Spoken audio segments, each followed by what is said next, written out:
So I welcome everyone. I hope my voice is audible enough.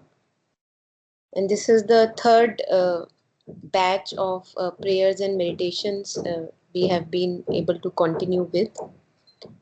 So we have been able to take the first batch 9 week, and then the next batch after that 9 weeks new prayers, and this is the third one. So the first prayer that I have shared with all of us today for today's discussion is a repetition from the last to last course, and I've started with this prayer because it is one of the initials prayer which is available to us from the mother's collection.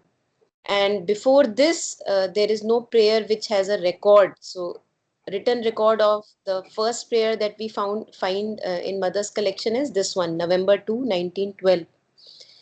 And it's a very beautiful description to begin with for the course, and that's why I've taken this up. Also, Dr. Alok Pandey's description is says a lot, and we can delve deeper through that description today.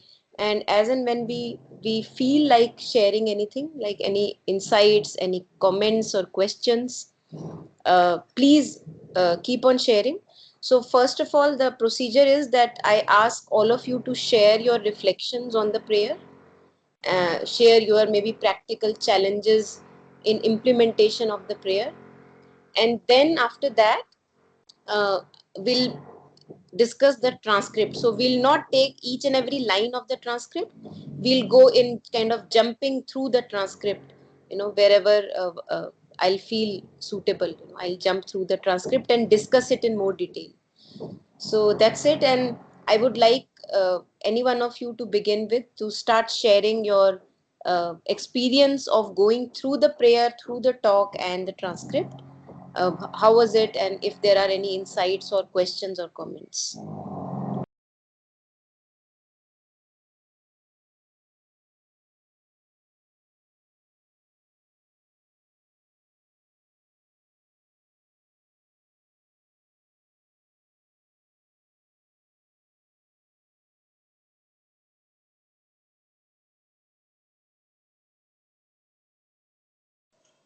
Okay, I'll go, Monica. Yes, please. Yeah. Yeah. Actually, when I read this, I can connect myself with that consecration is not complete. That detailed surrender also Alokda is speaking, no? That thing I am, I'm not. I mean, I'm not able to do that actually. Detailed surrender. Yeah. I'm not, yeah, I'm not able to remember always. Maybe suddenly I will remember, but not all the activities.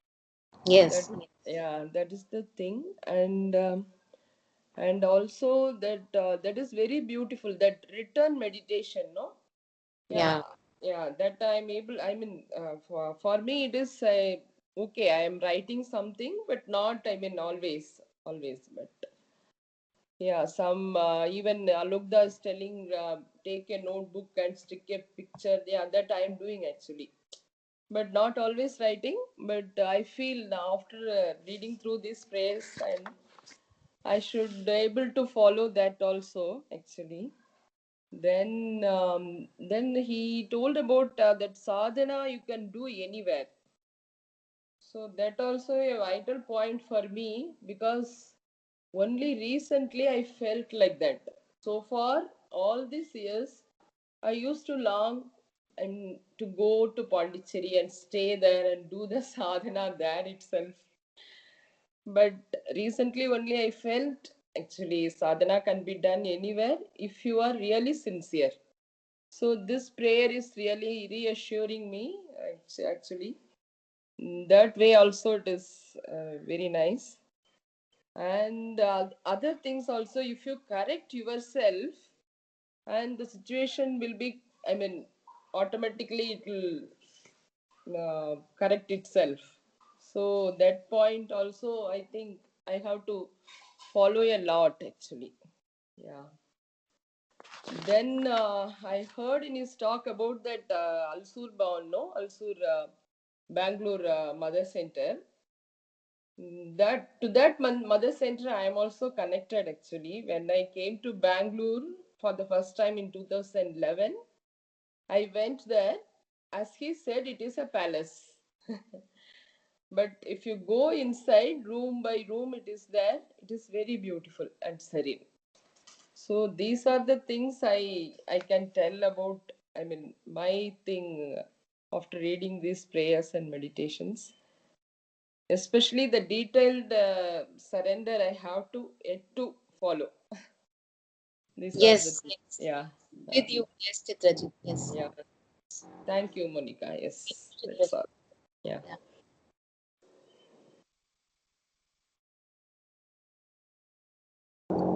So, anyone else? I would request if Yashoji and Josna ji have read the prayers and have gone through the prayers, and if there are anything that you would like to share right now, would be nice. Yeah. In the very first line, where Mother says, I still find it hard to carry out this consecration in detail. I find it so kind of Mother to share this with all of us So, because, yeah, yes, I mean, if she's found it hard, then perhaps it's okay for us to find it a little hard too. beautiful. Yeah, beautiful. Yes.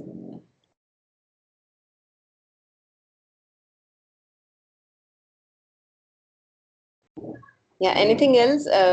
Yeah. Um, I went through it in detail, and actually, I joined prayers and meditations for the very same reason that my surrender is not total. To be honest to myself and to Mother, my surrender is in spurts. It comes, it goes, and then I get involved in something totally, and then I objectively look back. I started journaling about 3 weeks ago, what we call journaling, but actually it was like a written meditation where I objectified and viewed what I was doing in the light of surrender, and I have been learning a lot very rapidly in the past 3 weeks on the same lines, that we have to have an awareness and um, actively surrender. It's only then that it'll come, and then it'll maybe become a part of our existence, and then it'll become a part of our lives. So uh, basically that was the main reason, and I think your first session itself has hit it. So I'm very happy joining in. Yeah. Thank you, Jyotsna ji. Thank you. Yeah. Thank you. Beautiful. So, one thing which I would maybe like to touch upon and share with you is the part that you have all touched upon, that our consecration is not complete and we see that the surrender is not complete. So, there I would like to kind of hit again and again because it's never enough hitting there again and again, even for myself. And something in us, especially the mind, the finite mind, that mind makes it into something of the future. In future my surrender will be complete. So there, the moment I buy into that belief that something will happen through my baby steps in future so that my surrender will be complete, the moment I buy into that thought, I delay being surrendered. So that, if one can be aware of that, when that thought arises in the being that I am not fully surrendered and it will take me some time to get surrendered, right? If one can just stop right there, do not think that thought, in the sense, do not buy it. Thoughts are more like mirages, they are actually not there. We make them real by thinking again and again the same thought. Just like if something happened in the past, I will keep on thinking about it in the loop, and I will make it reality, existing reality for me, although it has no reality whatsoever, as if there is no fuel to it. But by thinking it again and again, I give it more fuel and make it real for myself, right?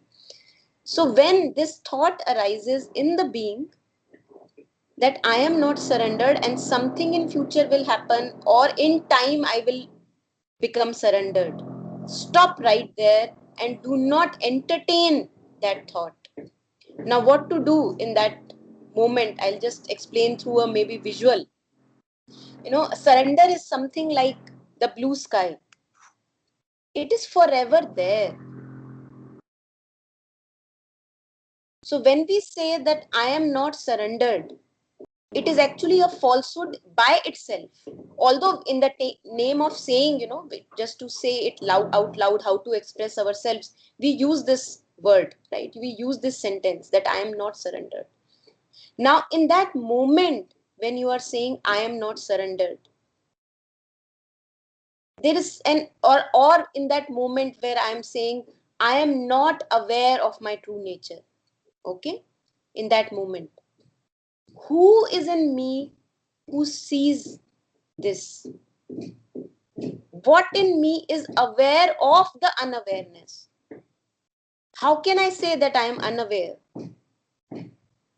So just like that, the blue sky of awareness, the blue sky of surrender is forever present. The thoughts of dark clouds may come and tell me that I am not surrendered. It is not a possibility that whatever is not surrendered. It is not a possibility. It is just the thought that makes it appear that I am not surrendered. I buy into that thought, and then the next time I am acting in my behavior, in my manifestation, I act as if I am not surrendered. So I give myself a concession, owing to the fact that I bought into the belief that I am not surrendered. Hence, I am allowed to act in the way that is not a surrendered way. So that is again a trick of the mind. We will go in detail when we go through the transcript. So if one can catch that happening, it's very subtle movement. And the moment I see that, yes, I am surrendered, I am forever surrendered, I do not have to buy into this thought, you again fall back into this relaxation that there is nothing in future that will happen that will make me more surrendered. Right now itself, I am surrendered. How would I behave? How would I act if I was acting out of surrender? That very instance, the action can change. So I did not postpone my surrendered action to future. And yet, the things that happen in time also have their reality. But each moment of time is connected to the timelessness. Each moment I have to make this choice, whether I buy into the thoughts, the destructive thoughts, or I fall back into my own pure being, my essence, which can be never ever taken away from us. Surrender is our true essence, because there we feel at rest. How can something so essential to my being be away from me? So it appears as if surrender is far away from me because I buy into the thought. It disappears the moment I stop buying into that thought. It's like a mirage which disappears the moment you go close to it. And you realize, oh, I can rest. I was forever surrendered. Just like that. So, yeah, that's something. And as Yasho was sharing, that it's very humble of the mother, so kind of the mother to share openly that she's the divine mother herself and she's sharing, my consecration is not complete. And again, it is referring to moment to moment. In one moment, I buy into the thought of me being a separate self and act from there. That is a non-surrendered action. And in another moment, when I am available in rest, kind of at rest in my being, I act more in a surrendered way. So in that moment, my consecration is complete. But if the thought looks back at the whole day and revises the whole day, then it makes kind of a certain links, a few links, and it says that it's not happening. The surrender is not complete. So that is the link that thought is making after the events have happened, and which helps, or maybe sometimes it becomes a burden on our head, going too much into the thoughts. So we take the very kind of crux out from the thought and we leave the rest. We do not touch all that which leads us into confusion.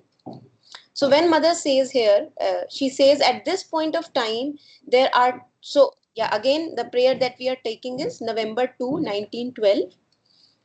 And I'm going through the transcript of the talk by Dr. Alok Pandey. So the first lines, a few lines that touched me here was, the forces of extreme destruction and the forces of new creation are parallelly in action every moment. It is not that it has happened a few years ago and now it is not happening.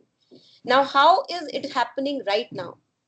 Right now, if I do not rest in my essential being of pure awareness, the light of awareness, the one in me who is always aware of things, even when I may feel that I am unaware, there is something in me which is watching and is aware of the unawareness. So falling back into that being is connecting us to the force of new creation, because that is my essential being. From there I can create, from there I can imagine and manifest. And where is the force of extreme destruction? When I buy into the thoughts of being a separate self, being a separate person, a limited individuality, and rest of the world against it, rest of the people against it. That is forever taking me as if away from my true being. So that is the force of destruction. In each moment of time, I have this choice. Whenever I'm capable, I make the choice. There are moments in which I may not be capable of remembering who I am, remembering what is my true nature. So Mother and Sri Aurobindo, they are living manifestations of our true nature. They are not just some human beings. They manifested it as human beings, but they are also representatives of our own true nature. So it's like a quality associated with those beings, yet they are beyond any quality. Nirgun, जिसको हम कहते हैं हिंदी में, without any quality. The only quality that can be associated, if that can be called a quality, is peace and inner contentment, fulfillment. So when we offer to the mother, we say remember and offer. Mother says remember me and offer me everything that you're going through. So that brings us, what does it bring us? Peace and contentment. So the seeking of the mind stops in that very moment. And that is the misery. Seeking of the mind becomes the misery in the being. So that is where I wanted to touch upon the forces of extreme destruction and the forces of new creation. Yeah.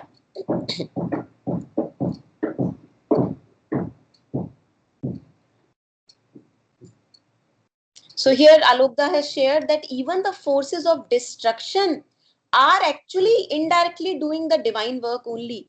For example, the global condition, if we now see, it may appear that a virus has appeared which is so, doing the destruction all over. But if we see how our lifestyles have changed owing to that, how the paces of our lifestyles have changed owing to that, how a shift as if has come owing to the global situation, that is only because of what appeared as destructive in nature. Right? So even the divine even makes the darkness or the challenge work for itself, because all that is there in the manifestation is the divine. Darkness is a falsehood that appears, which appears maybe differently from the divine, but it is not different from the divine. Right? And that's why we can go close to each and every uncomfortable feeling that we may be having. The moment we are able to shed our light of consciousness on each and every uncomfortable thought and feeling, it dissipates. The light shines through that darkness. So that was appearing dark, but in essence, the light was forever there. Okay?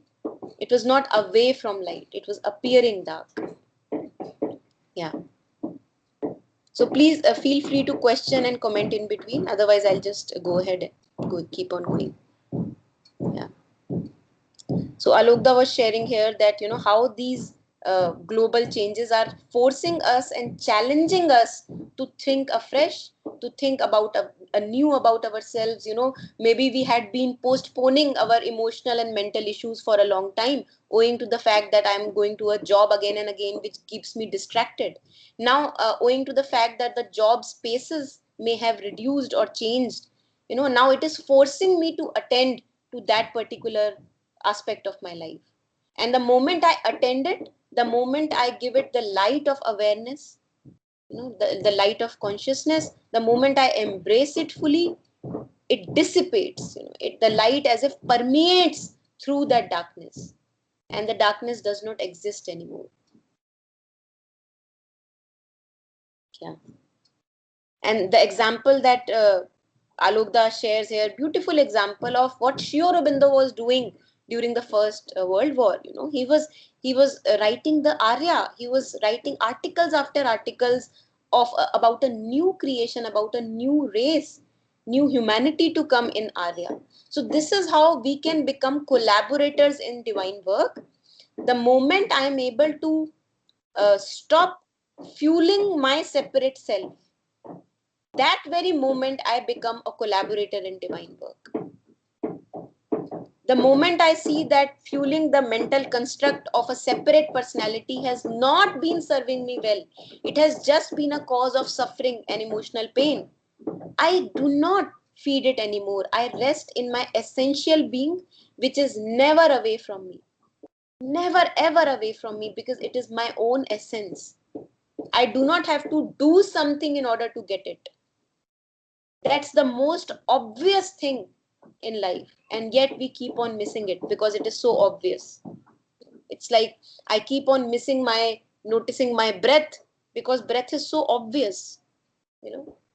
We need not even think about breath. It goes on and on and on, even when I'm not thinking. So our essential being of pure awareness is actually like this. It does not need any attendance. But for the one who suffers in me, then it becomes very urgent to fall back into the remembrance of who I am. I am not the thought, I am not the feeling, I am not the body sensations. I am the one who is aware of thoughts, feelings, and body sensations. That is where we rest. That is where we rest again and again, as many times as possible throughout the day, so that it becomes a living reality for us. Monica, Yes. one small thing actually, if your surrender is complete, those thoughts in the mind, mechanical thoughts, giving fear and doubts, that, as you told now, actually, that we need not give importance, and that also again and again we have to surrender. What is it actually? If your surrender is complete, those thoughts won't arise, or it should not arise. Okay. That is the doubt actually. Yeah. So it's like, Chitraji, imagine again the sky, the blue sky and the dark clouds. So if I am looking from the perspective that I am the dark cloud, I am the dark cloud, and my surrender will never feel complete. Okay, because I am identifying at a wrong place. The moment I fall back into the remembrance, now owing to the fact that dark clouds come and go, come and go, come and go, they are fleeting. But I don't come and go. I have been forever here since childhood. So, what is that element in me which never comes and goes? So, now more and more I begin to identify myself as the blue sky, which is forever there even when the clouds are there. So disturbing thoughts and feelings may still arise, as we see in the prayers of mothers, prayers. Throughout the prayers, it is not that it is crystal clear.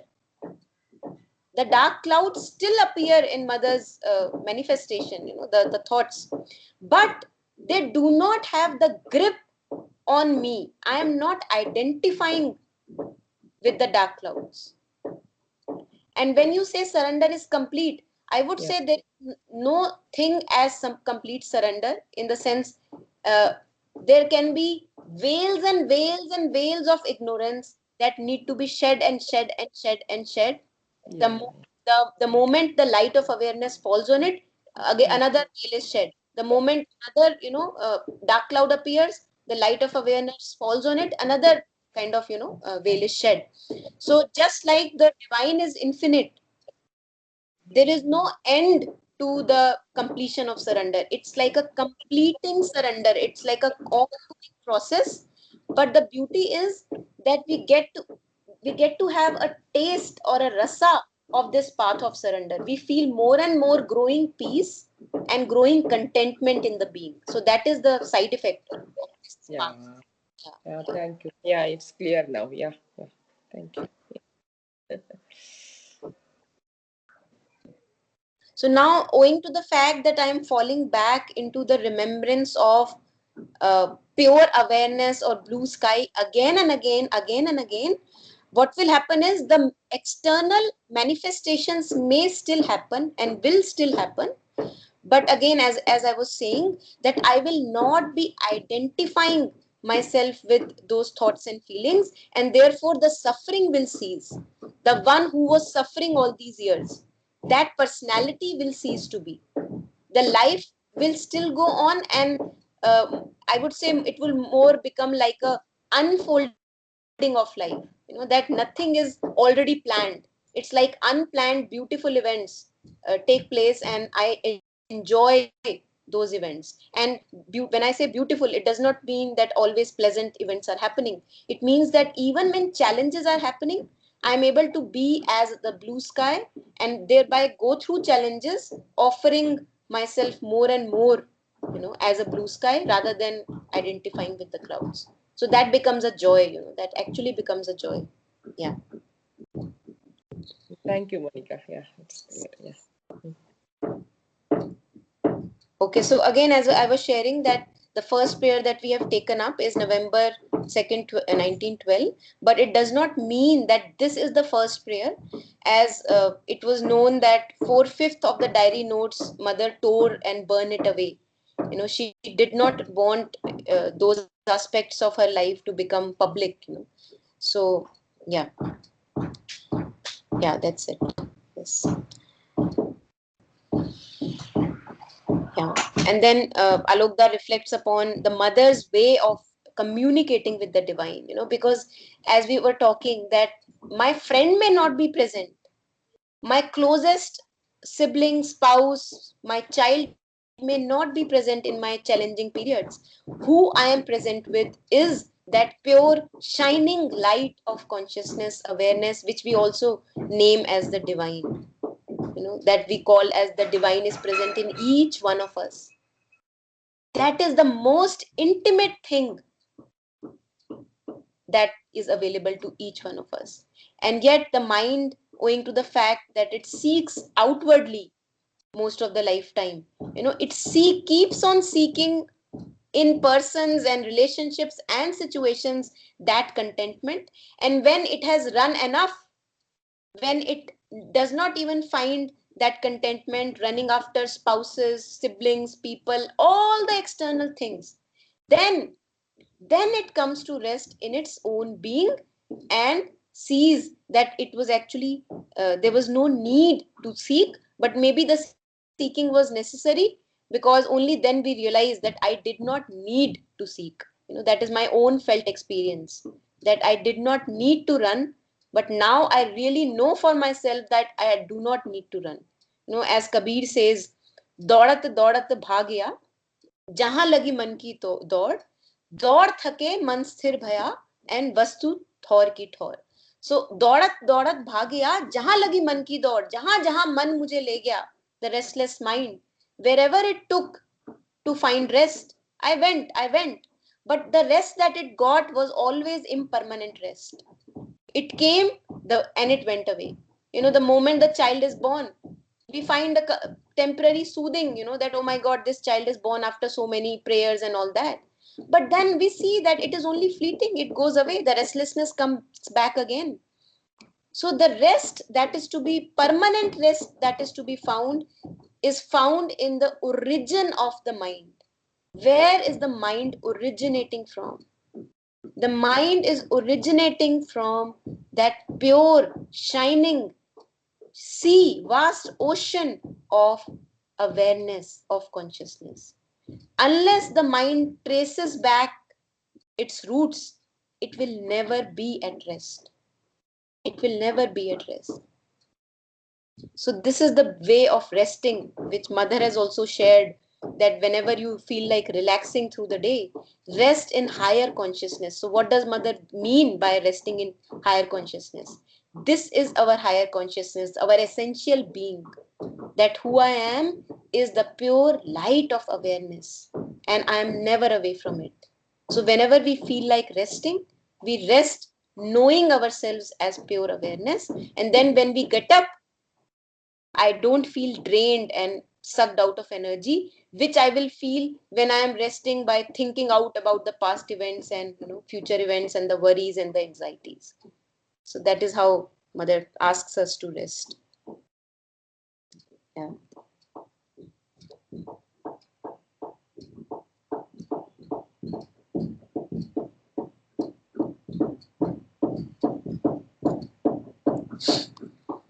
Yes, so this kind of bhakti that is presented in Mother's prayers and meditations, it arises. Alukda shares here that it arises from the deeper depths of the depths of the being, psychic being, and it knows, the psychic knows very well that one can never actually, we are so afraid many a times that, oh my God, I feel I have lost myself in emotions and sensations and perceptions. Many a times we feel really, especially those of us who have been on spiritual path for some time, those of us, when we kind of feel ourselves losing in emotional and impulses and all that, we feel that, oh my God, I have lost myself. It's like almost a wave saying to itself that, oh my God, I have lost myself.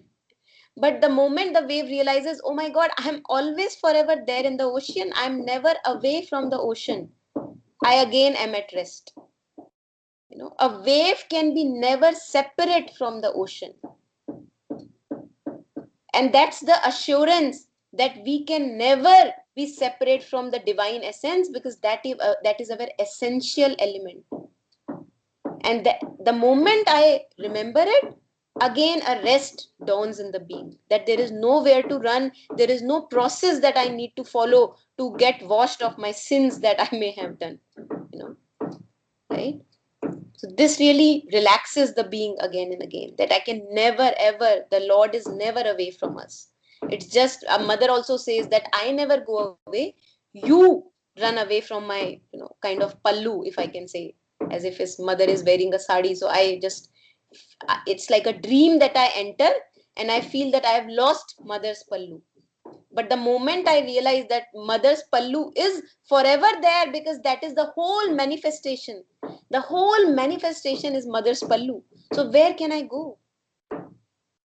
Where can I go? And that's the unshakable faith that Mother talks of in most of her prayers. Unshakable certitude. Yeah.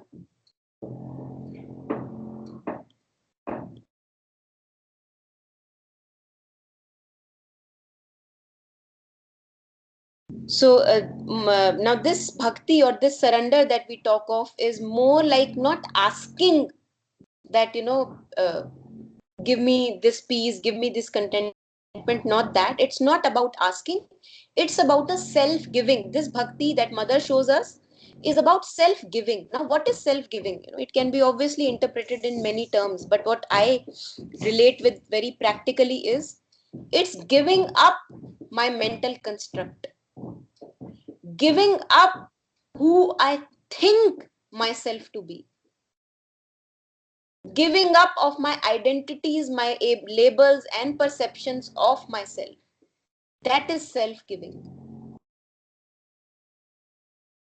And the moment I begin to kind of offer it to the Mother, that offering all the mental perceptions I may have about myself, it kind of lightens our being, as if I was carrying a load on my head which need not be carried, because it is, that's why I feel uncomfortable.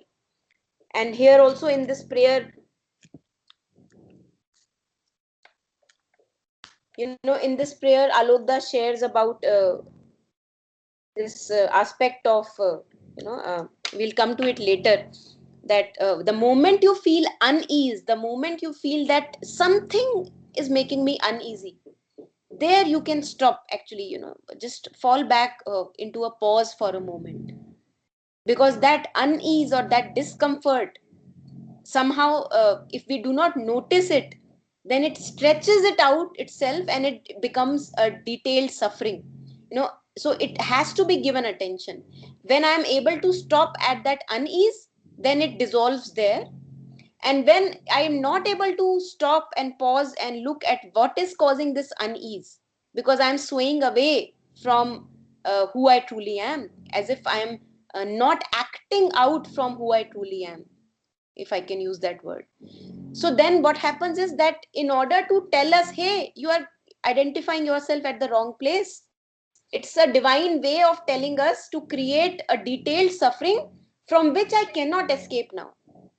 I was able to ignore the little subtle cues of unease, but I will not be able to ignore a detailed suffering.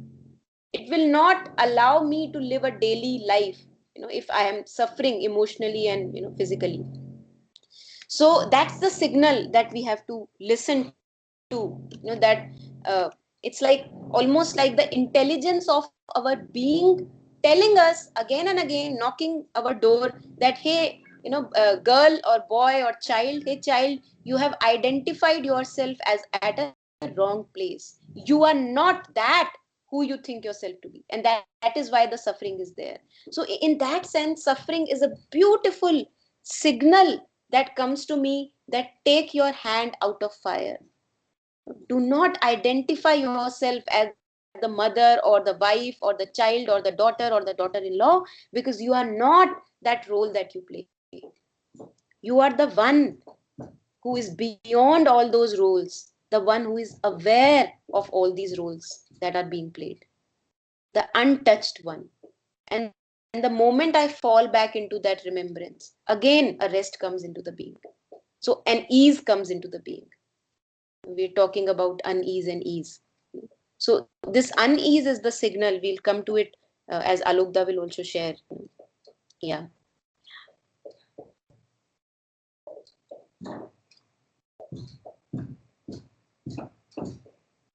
Yes, so let's then go to the prayer itself. And Mother begins with, towards the end of the session, I will ask one of you to read out the prayer and then we will end. November 2, 1912. Although my whole being is in theory consecrated to thee, O sublime Master, who art the life, the light, and the love in all the things. Now, Mother is not referring to the divine as a person. That's the beauty. It is something very impersonal. The divine is the impersonal aspect. Love is impersonal. Light is impersonal. Life is impersonal.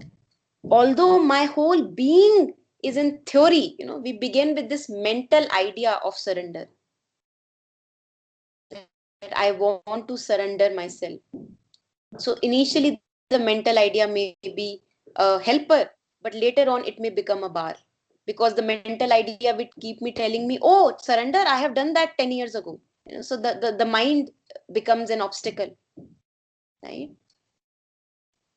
Although my whole being is in theory consecrated to thee, O sublime Master, who art the life, the light, and the love in all the things. So, this is what I was again and again referring to, the light of consciousness, the light of love, which is ever present in our being. It is never away from us, that impersonal aspect. And mother shares, I still find it hard to carry out this consecration in detail, as we were sharing, all of us were sharing, and have this experience that in moments we feel that we are acting out from a surrendered space, and in moment when I buy into the idea, not even knowingly, it like happens by default, I buy into the idea of a separate personality. This is the mother I have been for 10 years, 20 years, and this is what is my demand, and it must be, acted out in action. So when I act from that space unknowingly, there the consecration is not carried out in detail. So mother is also noticing that. And this is our journey, actually. This is the journey of each one of us in time. What is the journey? Now we know in theory that we are the light of consciousness, the light of awareness. It has to become more and more our felt experience. More and more in each and every aspect of our life, I act as the light of awareness and not as the separate individuality with separate manipulations and demands. This is the sadhana. This is what is called yoga. And this is the beauty. There is also a beauty about it. Wherever truth is, beauty will always be there. We will all notice in our own sadhanas that in day-to-day moments, whenever we are able to pause and remember and know ourselves as this pure light of awareness, there is this beauty, subtle beauty about it, and we know that we are in the right place. That knowing is something which can never be taken away from us, and it can never be given to us from education and everything. It is our own essential element. So mother is sharing that, yes, I see places where I do not act as if, acting out the light of awareness and light of love.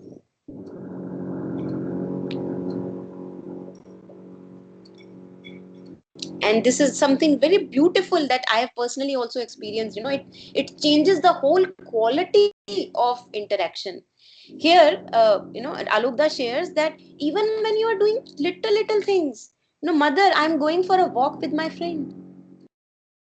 I have personally been doing this, in as much capacity whenever I am able to do that, and I see that it changes the whole quality of interaction, as if it kind of takes away that separate me from that whole situation, and it brings in this miraculous unfolding of life in that interaction with a friend. If I may going, if I'm going to meet a friend, or maybe going for a session or going for an interaction, you just in inwardly you bow down to the mother and you say, mother, this belongs to you.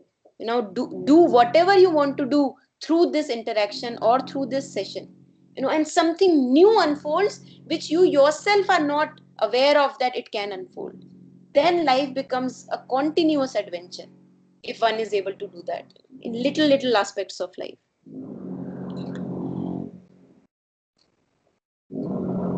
Yeah. So this fear, Alokda shares here that when the surrender is missing, there is, again, we get signals, so that we were talking about, Yashoji also, I shared it in your assignment also, that the divine is never far away. He acts through signals. He does not act through words. He may act through words. It's his choice, actually. So when the surrender is missing, what is the signal I get? Fear, suffering, fear, anxiety. These are all the signals that I have again myself wrongly identified myself to the mental construct of a limited personality. Because who will be fearful? A person who is very limited, and the whole universe as if is against him, and the forces will destroy. So I have identified myself as the body and the mind. And there I fall back into misery again. And the misery is a reflection that I have identified myself at a wrong place. So this is again fear that comes, and it gives me a signal. So what is to be done? Go close to the fear, listen to the signal, and fear dissipates. Fear cannot be fear in the light of consciousness. It can only be fear if I remain as a separate personality, as a separate ego. Only then fear can be. In the light of awareness, fear dissolves. It's like the mother is embracing the child, and in that embrace, all the fear and anxieties of the child, they just melt away. And the mother is the light of awareness, the light of consciousness, the light of love with which we get close to our thoughts and feelings and see that they are not what they appear to be. They appear monstrous, but they are not monstrous. So in that, the kind of a melting kind of happens. It has taken me several weeks to learn that the reason for this written meditation, its justification, lies in the very fact of addressing it daily to thee. So, Mother says that obviously I know everything. You don't have to tell it to me. But the moment you tell it, what happens? So, when I am sharing something with the mother inwardly or by writing it out, I am bringing it out in my own light of awareness. That light of awareness is Mother herself. So I am offering it to the mother. I'm bringing that dark stuff in the presence of light of awareness. There is a very little metaphor that which I use here and love to use it. That imagine that there is this dark room. The whole big room is dark. The moment a little diya is lighted in the darkness, the light may be really dim, but the whole darkness disappears as if it's permeated with the little lamp that we light up in the darkness. So when I offer something to the mother, what am I doing? I'm actually bringing out in front of the light of darkness so that it does not rot without that light. When we keep out things in open, their worms and their infestations goes away. The worms and infestation grow in dampness. They cannot grow in light. So this is what we do when we remember an offer. And Mother talks about here written meditation, lipi yoga. Whenever it's a very beautiful journey which we can take if we feel compelled to, if we feel called for it.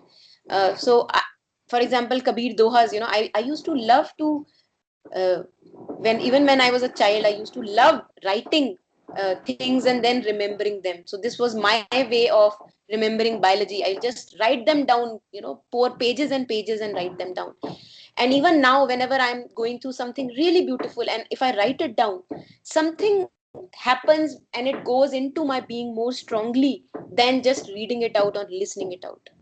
So that's what Alokda is sharing here, that when you write something beautiful down, it enters you more strongly than only listening and reading or going through it. So that is something, if one call gets a call for it, one can just use it, inculcate in one's life. Yeah. Even I used to do that, Monica. Actually, all Savitri lines, no, whichever is, we get, that day we get that randomly. I will open the book, and if I get these lines, I will write down with the date. Actually, it Beautiful. helps me a lot. Yeah, helps me a lot. And also writing to mother our problems and everything crisis, and keep that paper under the feet of mother. That Yes. also helps a lot. Actually. Yes. Yes. Yes.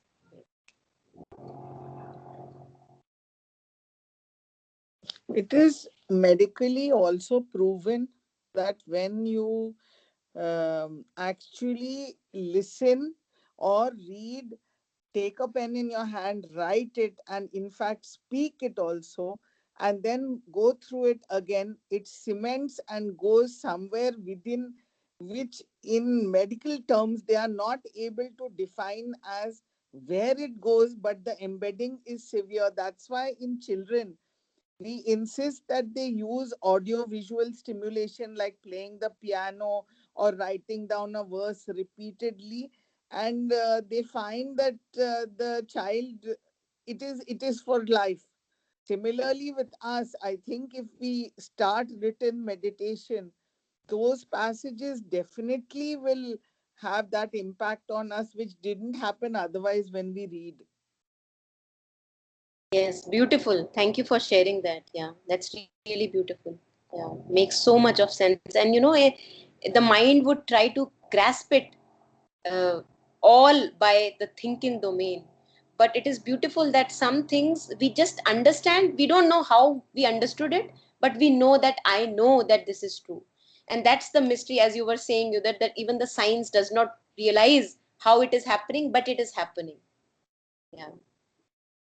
I did my entire medicine Yeah. writing 400-page books, you know. I would Mm. look at the textbook and I would be busy writing it in the book, and then my mother would scold me because I didn't have an explanation to tell her as to why I was using so many books. But I told her, Ma, I can remember everything like this, so I'll continue doing it. So Beautiful. yeah, but Yeah. so So nice. Thank you for sharing that.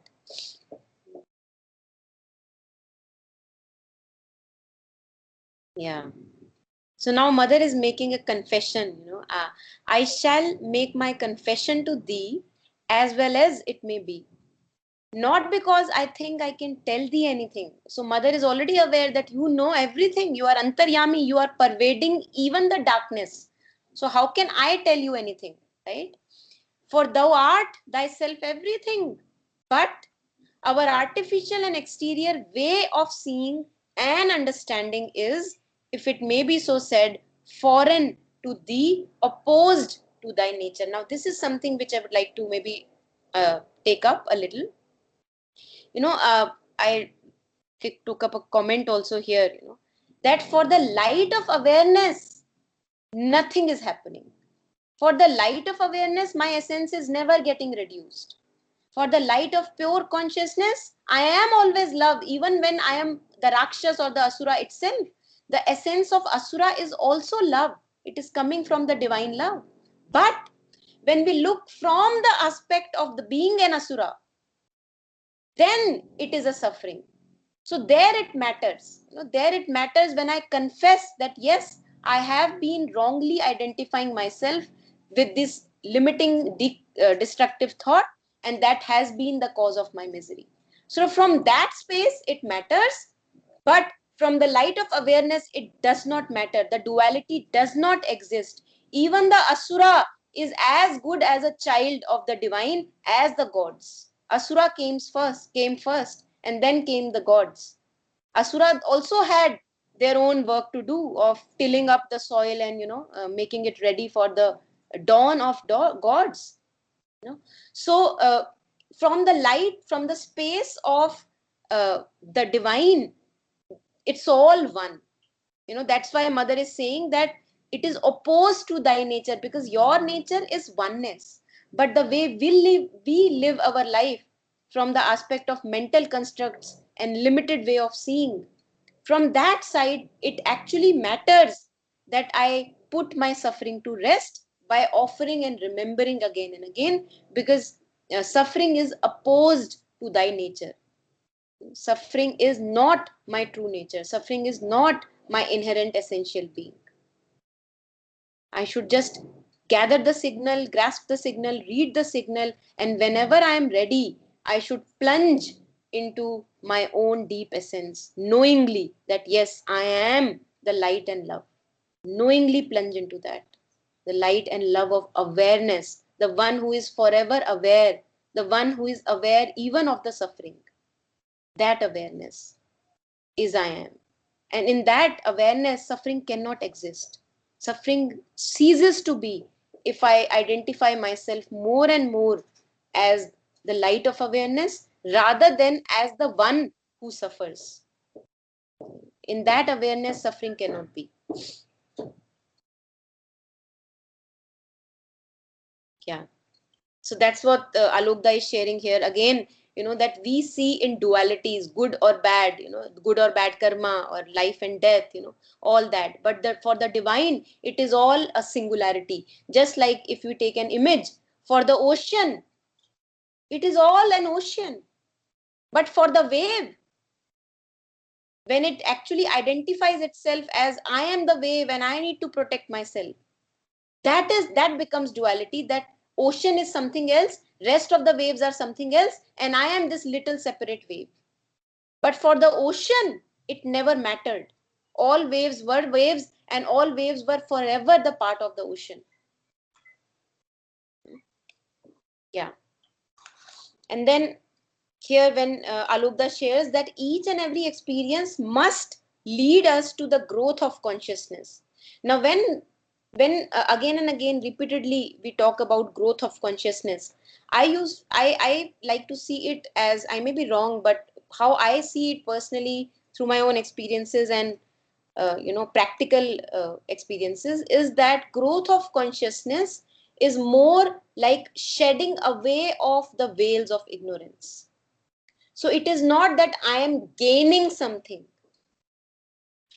It is just that the all that obscured my knowing of myself is getting away from the path. It's like shed off, shed off, shed off. Layers and layers of ignorance are shed off. And that is what we call as growth of consciousness. So the light grows more and more, and that acts out in our behavior, actions, and in day-to-day lives more and more, which we were talking earlier as, increasing surrender. Yeah.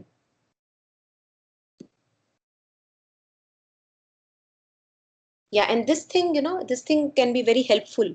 So we usually look at life situations in our own little perspective. I have a little for example, I may have orange colored or red colored goggles, and through which only I see this life, through which only I see every person.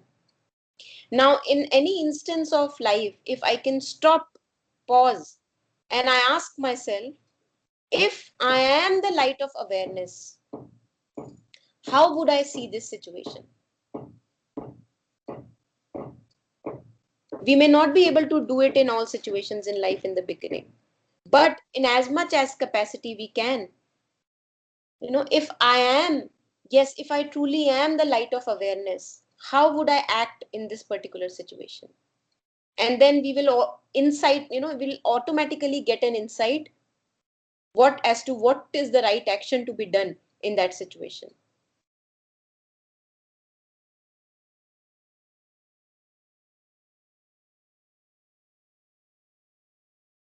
Yeah. So this is something which can actually be used uh, in day-to-day life. And then mother says, still by turning towards thee, by immersing myself in thy light, at the moment when I consider these things little by little, I shall see them more like what they really are. So as we were sharing earlier, that usually how I look is, I always look to my life situations or the world or the reality through my red colored goggles. So everything appears red. But the moment I ask myself and pause, I ask, how would I see the situation if I am the pure light of love and light of awareness? How would I see it? And in that moment, if it was only even a minuscule amount of time, I will see things more in a bigger, larger picture rather than having my own limited vision where I was just seeing everything red. Everything was colored with my mind's perception. So this is again, which really helps if one can use it in day to day life, turning towards thee, and by immersing myself in thy light, something more opens up. The same situation shows up in a different perspective. Yeah. Until the day when I having made myself one in identity with thee. Now, what is this identity that mother is referring to? I shall no more have anything to say to thee, for then I shall be thou. This is that complete external manifestation of knowing that I am the pure light of awareness and nothing else. This is where our sadhana goes.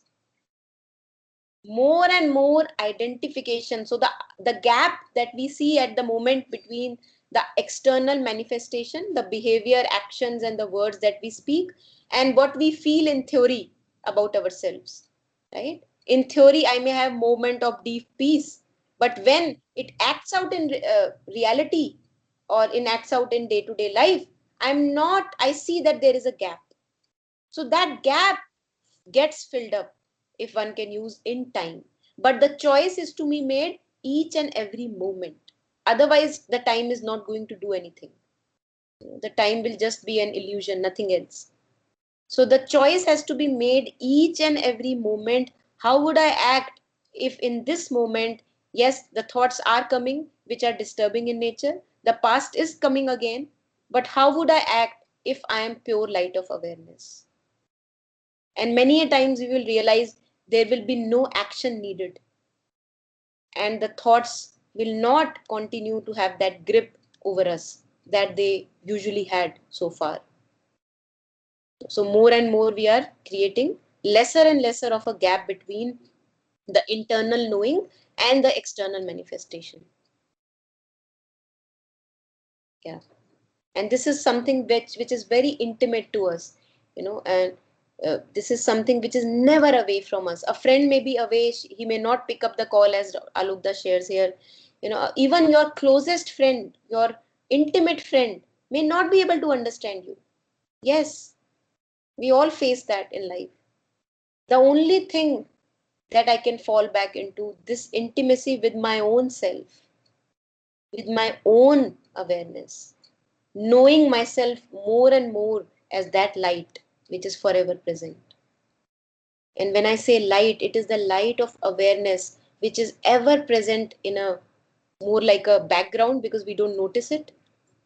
It is never away from us. This is the goal that I would reach.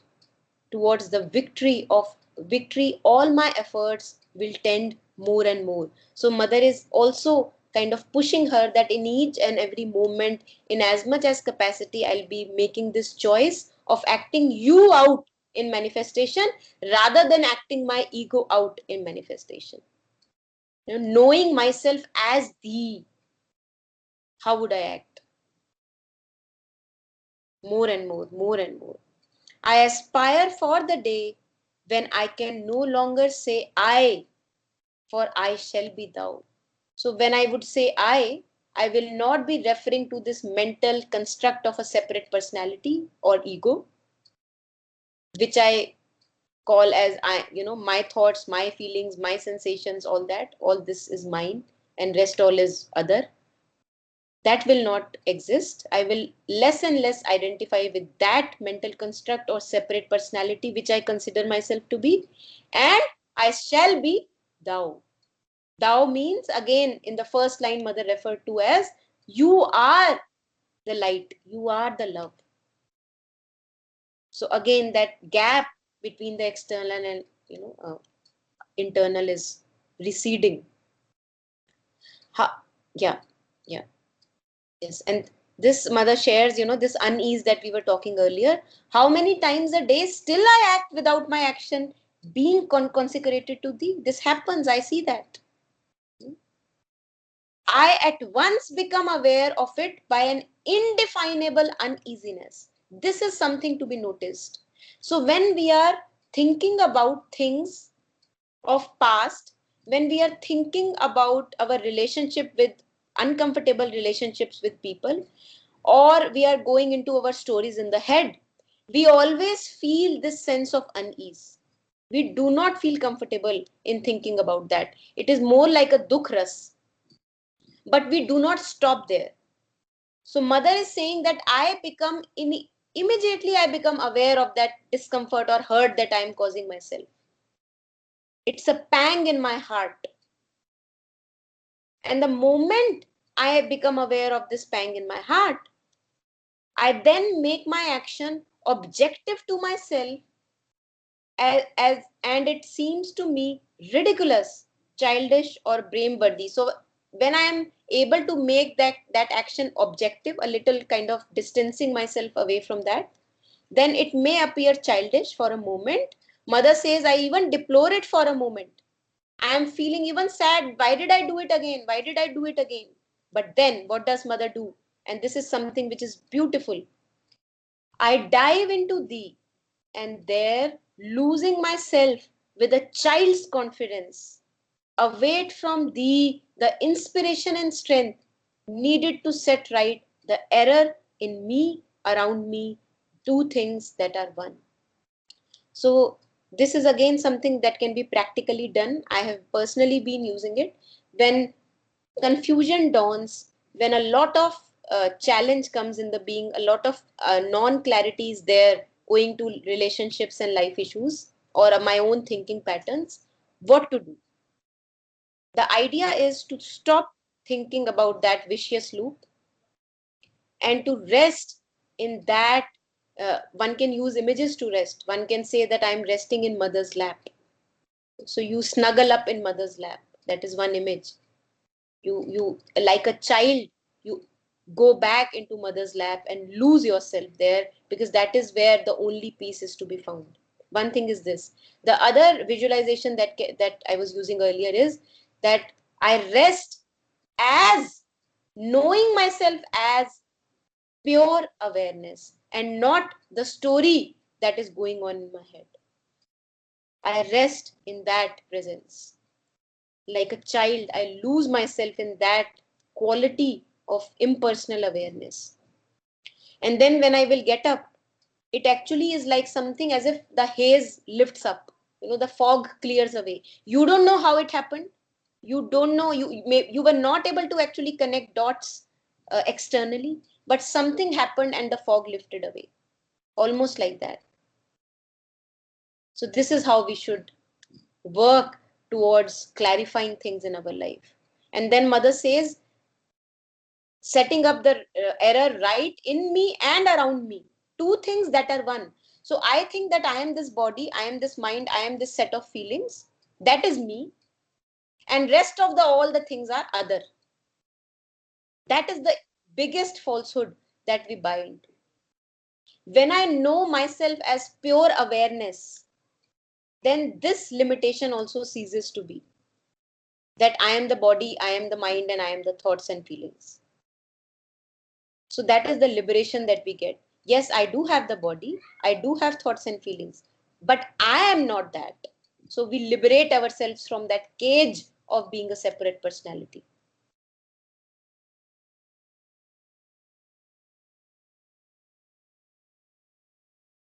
Yes. So here mother is sharing that one should not be buying into these beliefs of, oh my God, I have done it again, and all the shame comes, guilt comes, and oh my God, I have been doing this yoga for so many years, still this happens, all that.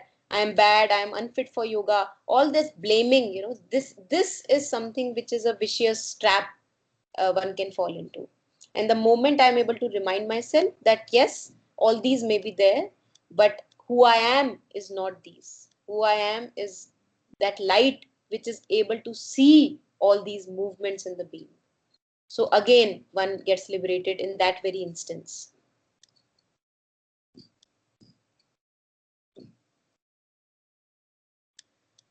For I have now a constant and precise perception of the universal unity determining an absolute interdependence of all actions. And that is why mother shares that whenever you see a difficulty outside of you, look for it inside of you, something to be corrected inside of you. So because there is a unity pervading the whole manifestation. It cannot be that there is something out there evil trying to harm me who is pure. So there mother shares that it is absolute interdependence of all actions. Everything is connected. It may appear disconnected owing to the forms that we see and perceive. For example, I may see that laptop is different from me. Why do I with surety say that? Because I see it. And whatever I see and touch and feel, I believe. I buy into that. And that is where mystics and masters have warned us that whatever you see is not the truth. Truth is beyond sense perceptions. So do not buy into the things that you see and hear and read and perceive. Do not just buy blindly into it. There is something more to reality than the physical manifestation of forms. What is that? That is where our contemplation should go. Yeah. So I think I've really said enough and reiterated also again and again, again and again. So if I can maybe ask you, just let me just maybe give me a moment. In that moment, if you have any comment to share, so from so far, just share. I'll just bring this prayer and share it with you. 1912.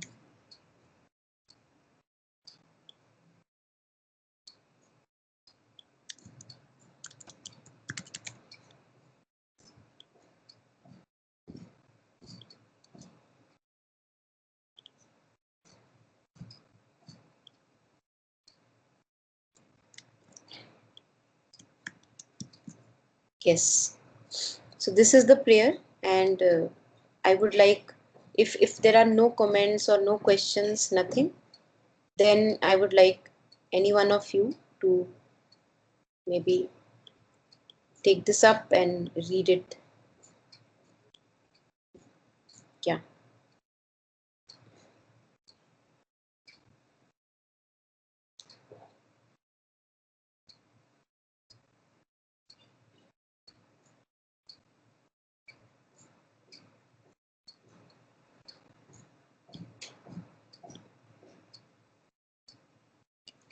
Yes.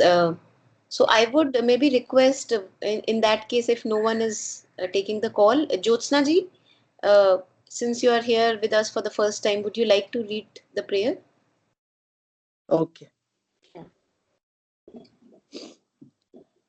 November 2nd, 1912. Although my whole being is in theory consecrated to thee, O sublime Master, who art the life, the light, and the love in all things, I still find it hard to carry out this consecration in detail. It has taken me several weeks to learn that the reason for this written meditation, its justification, lies in the very fact of addressing it daily to thee. In this way, I shall put into material shape each day a little of the conversation I have so often with thee. I shall make my confession to thee as well as it may be,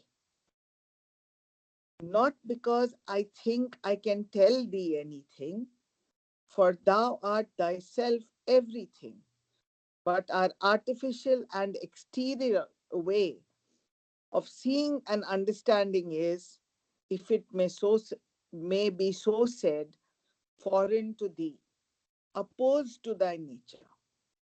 Still, by turning towards thee, by immersing myself in thy light, at the moment when I consider these things, little by little, I shall see them more like what they really are, until the day when, having made myself one in identity with thee, I shall no more have anything to say to thee, for then I shall be thou. This is the goal that I would reach. Towards this victory, all my efforts will tend more and more.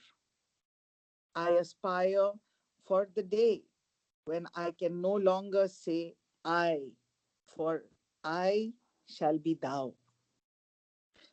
How many times a day? Still, I act without my action being consecrated to thee. I at once become aware of it by an indefinable uneasiness, which is translated in the sensibility of my body by a pang in my heart. I then make my action objective to myself, and it seems to me ridiculous, childish, or blameworthy. I deplore it. For a moment, I am sad until I dive into thee and there, losing myself with child's confidence, await from thee the inspiration and strength needed to set right the error in me and around me. Two things that are one, for I have now a constant and precise perception of the universal unity, determining an absolute interdependence of all actions.